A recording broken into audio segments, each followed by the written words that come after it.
Last year's waste hole, doing pretty good right now. This year's waste hole, the strongest area is not grown as much, but the area where it's not under the waste just has the rabbit poo-poo. It seems to be doing good.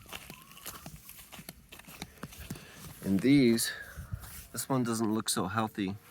It may have hit that that poisonous Nature's Way topsoil. Stuff is no good at all, because look at that. Not good at all. They look weak.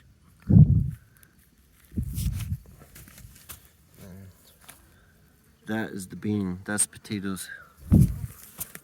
Bean.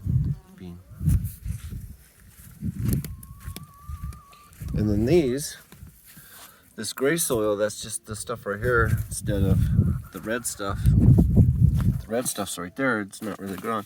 It's in there though. Okay, have a good one.